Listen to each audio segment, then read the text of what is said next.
Assalamualaikum warahmatullahi wabarakatuh.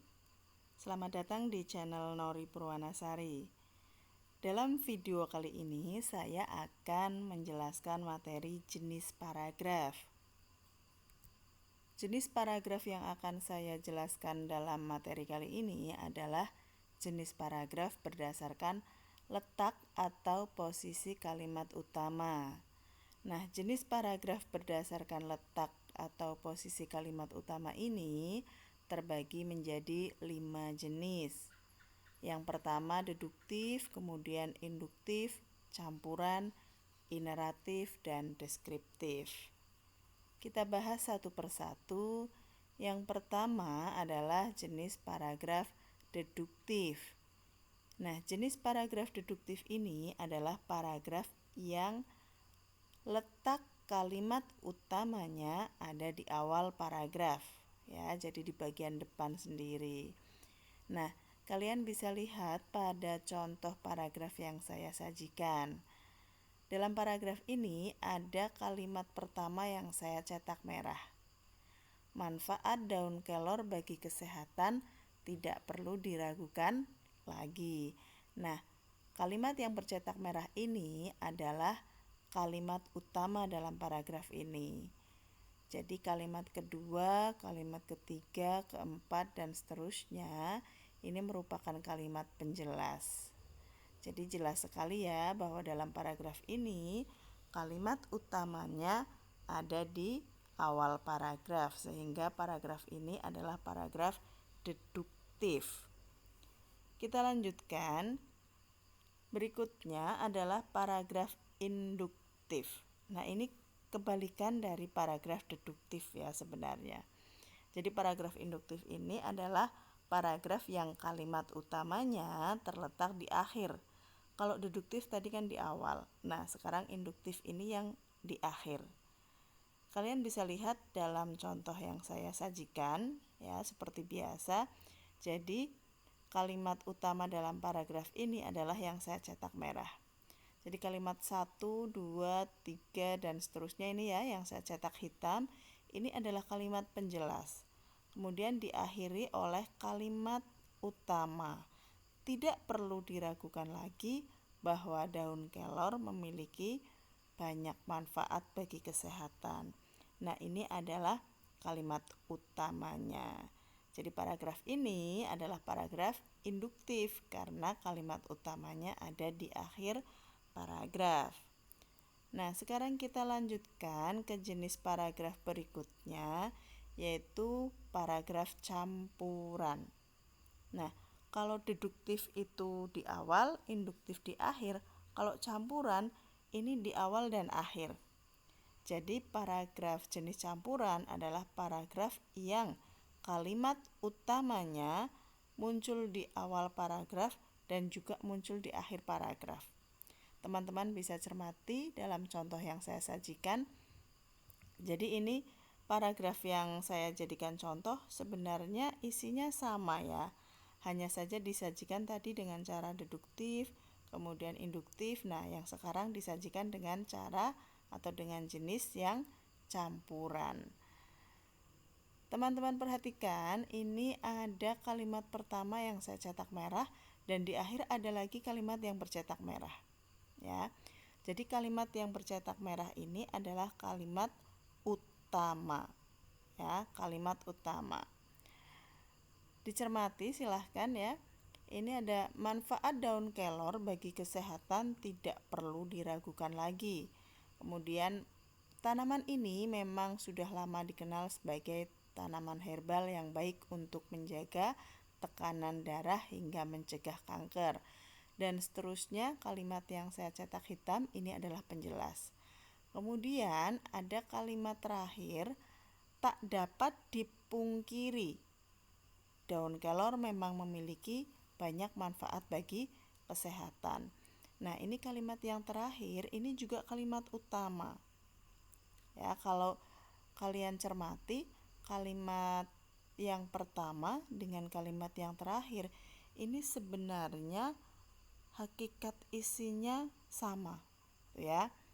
Jadi memang untuk paragraf campuran ini kalimat utama yang di awal dan di akhir mengandung satu gagasan utama. Karena dalam sebuah paragraf kan gagasan utamanya hanya satu dan beberapa penjelas. Jadi campuran di sini muncul di awal dan di akhir, ini gagasan utama atau ide utamanya sama. Hanya redaksional kalimat utamanya yang berbeda. Nah, biasanya model paragraf campuran seperti ini, kalimat utama yang muncul di akhir paragraf ini fungsinya untuk menegaskan kembali apa yang sudah disampaikan di awal, ya. Jadi yang di akhir ini hakikatnya isinya sama, tapi digunakan untuk menegaskan kembali apa yang sudah disampaikan di awal paragraf. Sehingga kalimat utamanya muncul dua kali, di awal dan di akhir. Tapi ingat ya, gagasan utamanya tetap hanya satu. Ya, ini ya, manfaat daun kelor bagi kesehatan, itu gagasan utamanya.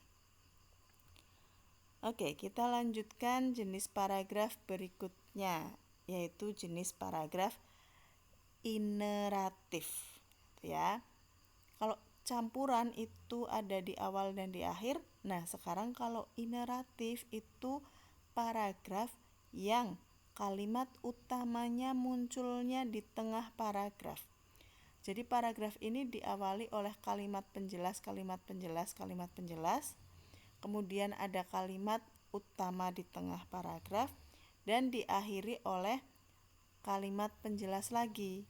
Jadi muncul kalimat penjelas lagi. Sehingga kalimat utamanya ini ada di tengah-tengah paragraf. Nah, inilah yang disebut paragraf ineratif. Ya.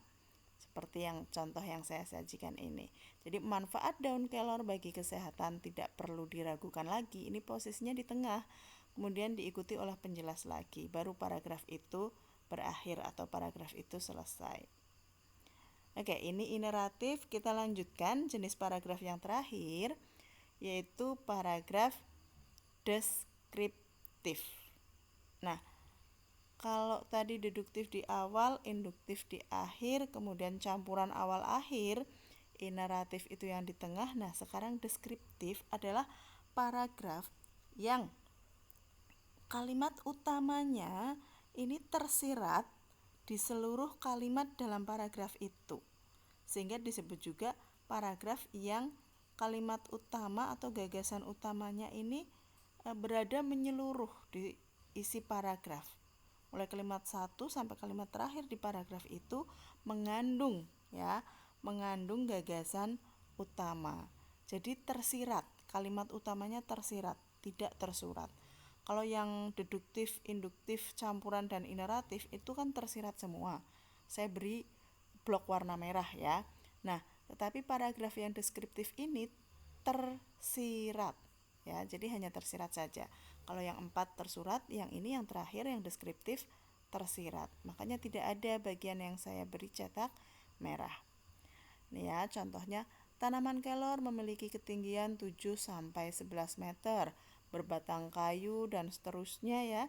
Ini tidak ada kalimat utama secara eksplisit. Ya.